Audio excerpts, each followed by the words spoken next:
Welcome to the Economist in Your Ear podcast. We've been immersed in some really fascinating strategic analysis this week, and it all revolves around a very provocative idea, really, that American isolationism, especially, if the U.S. acts erratically on the global stage, isn't creating a vacuum so much as, well, a golden strategic opportunity for China. The core argument is actually incredibly straightforward. When the U.S. shows instability, China seems to win just by offering consistency. But that leaves us with the million-dollar question for you. Does offering consistency automatically translate into uncontested geopolitical dominance? Or is the world simply becoming far more complicated for everyone involved? Yeah, the initial analysis that a volatile U.S. structurally benefits Beijing, it certainly highlights observable immediate trends. You can see why people think that. But our job here is to move beyond the headlines, right? We need to really stress test the assumptions underpinning this whole narrative, particularly focusing on how key global partners, specifically thinking about Africa and India, how are they actually reacting to these pressures? And critically, we need to ask if this narrative of predictable China is truly as predictable as, well, as its proponents might suggest. This is about applying some critical thought to a major geopolitical pivot. Okay, right. So let's unpack the central claims of the analysis first. The papers we looked at seem to distill the case into 5 key points, and they aggressively position China as the stable economic alternative to a potentially volatile Washington. Exactly. And the most crucial nuance here, I think, is that China isn't trying to replace U.S. security hegemony in the traditional sense. Yeah. They aren't looking to run a global system of military alliances, not like the U.S. does. Their objective seems far more pragmatic. It's about becoming the indispensable economic anchor, especially for the developing world. They offer practical, tangible things: investment, infrastructure, trade, manufacturing capacity, technical training, things countries need. Right. And the analysis details how this stability contrast is achieved. First, there's that perceived predictability. China publishes these massive long-term industrial and development blueprints, like the plans for the new 3 industries, EVs, batteries, solar, and it maintains consistent diplomatic messaging.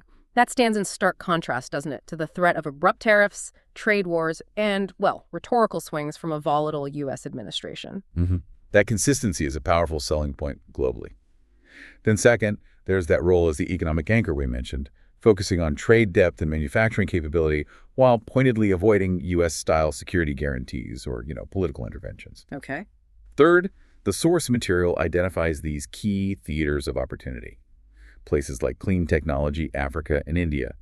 These are areas where perceived U.S. instability appears to be structurally, maybe unintentionally, nudging states toward Chinese stability. Which feeds directly into the 4th claim, that U.S. unpredictability creates a tangible diplomatic vacuum. And this is portrayed as fundamentally pushing states toward the steady Chinese option because, well, they need reliable partners for long-term development. Makes sense? It does make sense on the surface. Yeah. And finally, there's China's own internal resilience. Beijing is accelerating its de-risking efforts, basically reducing reliance on the U.S. supply chain, even while it secures tactical tariff reductions. So it shows it can advance its long-term autonomy while, engaging pragmatically with a difficult partner. Okay, that's a powerful summary of their foundational argument. It is. Now, let's begin where the evidence seems most compelling for this thesis: clean technology and green industrial capacity. Yeah, this is the area where the analysis feels like it's on absolutely firm ground. Our sources suggest this is a clear, almost decisive win for Beijing, especially given Washington's, well, decade-long inconsistency on climate initiatives and all the domestic political fights over green subsidies. The dominance is simply undeniable, really. And the numbers, they speak for themselves. If you look at the Bloomberg NEF data cited in the analysis, China accounts for the vast majority of global manufacturing capacity in solar modules, advanced battery components, and much of the wind supply chain, often exceeding 70% in key segments. That's huge. Wow. And this isn't just about environmental policy anymore. Clean technology is now a massive, growing share of China's own GDP. And for the rest of the world, especially the global south, China's ability to mass produce at that kind of scale makes low-carbon technology vastly cheaper worldwide. That's a practical economic reality that instantly makes them an indispensable partner, doesn't it? Irrespective of geopolitical alignment. It really does. Yeah. But what's truly fascinating here, I think, is that while the opportunity is immense, it's not a completely smooth ride for them. Yeah. Trade defenses, like tariffs popping up in the EU and US, and these global debates about manufacturing overcapacity, They mean Beijing can't just assume frictionless acceptance everywhere. They have to constantly adjust their strategy, maybe focus more on joint ventures, local manufacturing overseas, technology partnerships, things like that to navigate those headwinds. So even with this massive global advantage, they still have to play active defense, sort of locally. Exactly. That's a significant logistical reality that, well, it counters that narrative of just easy dominance, doesn't it? It certainly adds nuance. Okay, let's pivot then to the second major theater of opportunity mentioned, Africa. The contrast used here is really central to China's diplomatic narrative. You see this stark difference. Like a previous U.S. administration imposing hefty 30% tariffs on, say, South African steel, while China announces zero tariff treatment for imports from 53 African nations. That's a concrete, immensely powerful offer. It absolutely reinforces the narrative of South-South cooperation and, mutually beneficial development. Yeah. That zero tariff access, it lowers entry barriers for African exporters, and it is genuinely appreciated. However, this is where we really need to interrogate the analysis a bit. The source material might be slightly overreading the geopolitical implications here. How so? Well, tariff-free access is welcome, definitely. But it's not an automatic geopolitical lock-in for China, and it's certainly not creating a monopoly. Okay, why isn't it a monopoly, especially if the perception is that the U.S. is disengaging or acting erratically? Because African governments are simultaneously and very actively pursuing diversification. They aren't just sitting back waiting for the U.S. or China to make a move. They're courting the EU, the Gulf states, India, and maybe most significantly, they're ramping up intra-African trade through big agreements like the AfCFTA. Ah, right. So they welcome China's investment, absolutely, but they are definitely not choosing China exclusively. And this is crucial for you listening to remember. It means viewing Africa not just as some prize being fought over by great powers, but as an active calculating agent on the global stage, making its own choices. Precisely. So the goal isn't just selling raw materials back to China then? No, not at all. Their goal is industrial transformation. They want to upgrade from just exporting raw materials to higher value-added production, manufacturing, processing. And their ultimate success depends heavily on the specifics of the partnership with China, or anyone else for that matter. How do Chinese firms invest locally? How transparent are the deals? Does the new infrastructure genuinely facilitate local industrial upgrading? These are the key questions. Okay, so the takeaway I'd say is that China's opening in Africa is substantial. It's vital, yes, but it is competitive and shared, not exclusive. Got it. Competitive and shared. Now let's move to the part of the analysis that, well, we both sort of agreed, feels like the most fragile assumption, India.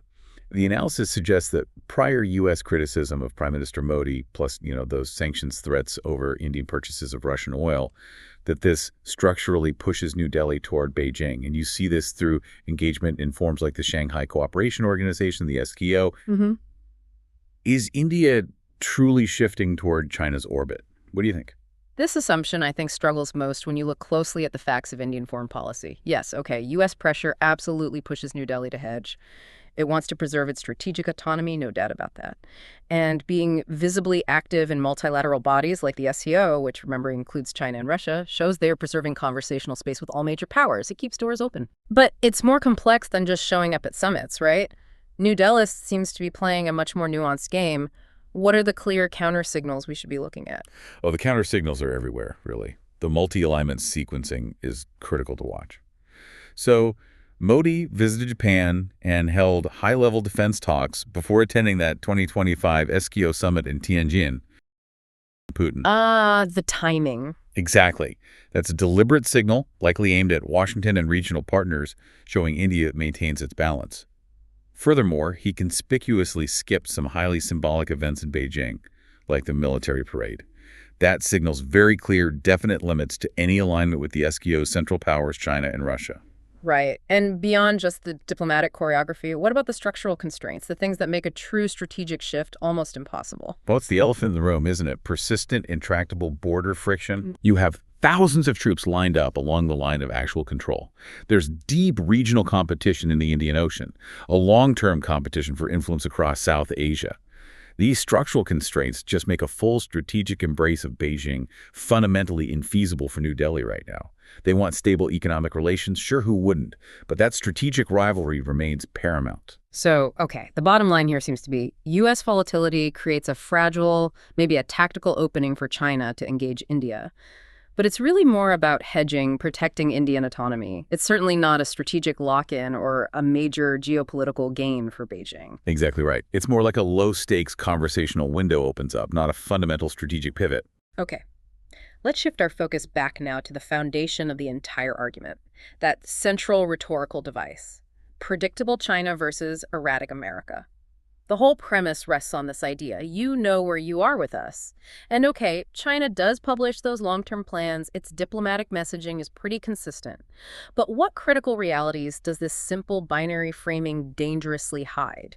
Especially for you, the informed listener trying to understand this. Well, I think it hides at least three essential realities that anyone tracking geopolitics really needs to grasp. First, predictability is subjective. It means different things to different people in different contexts. Partners distinguish carefully between, say, predictable trade commitment and infrastructure investment areas where China often delivers, and areas where rules can shift quite suddenly. Like what? Think of rapid, sometimes opaque regulatory changes impacting foreign firms, or sudden outbound capital controls, or shifts in data flow rules. States are reading all major powers with extreme care these days. They're not just accepting a simple, stable narrative at face value from anyone. That distinction is key.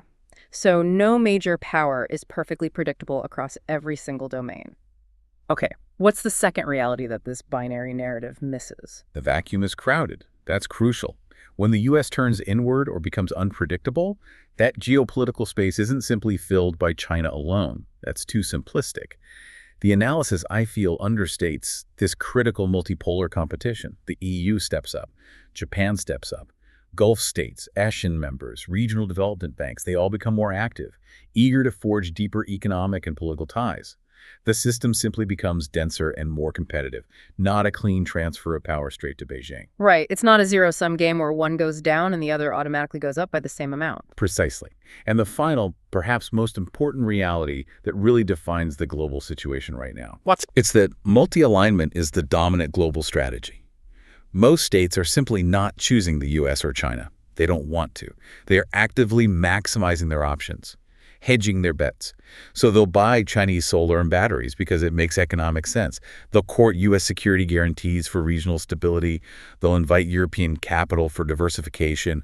They'll boost intra-regional trade to build resilience. So they want China as a partner, but not exclusively? Exactly. They want China to remain a stable economic pillar, sure, but that doesn't equate to exclusive or strategic alignment against the West or anyone else. Okay, so let's synthesize this. If we avoid that lazy China versus the world narrative, how should we accurately frame this dynamic for you, our listener? What's the ultimate takeaway here? The most accurate reading, I think, is rebalancing, not replacement. American isolationism, or even just perceived volatility, is a structural opportunity for China, especially in areas like green industrial capacity and South connectivity. That's undeniable. And China's focus on consistency and its sheer economic depth give it a durable advantage that definitely accelerates that global rebalancing. Okay, rebalancing, not replacement. And the final implication of that? The final implication is that the real game is not some simple zero-sum victory for Beijing. China becomes an indispensable pole in this rebalancing world, yes. But its ultimate success depends entirely on how skillfully it calibrates its role. Specifically, how well does it address local expectations around partnership, transparency, debt sustainability, genuine industrial upgrading? It can't just assume countries will choose it by default simply because the U.S. happened to be volatile at a given moment. It has to deliver on those local expectations. That brings up a really fascinating final thought for you to mull over. If China's consistency and predictability are indeed its greatest diplomatic assets right now, doesn't any severe sign of internal instability, whether it's, say, economic contraction, political uncertainty, or sudden regulatory shifts at home in China, doesn't that become the single biggest factor that could instantly undo the massive advantage gifted to them by U.S. volatility? Something to think about. Thanks for listening. Follow us for daily insights into world affairs, and don't forget to like, comment, and share.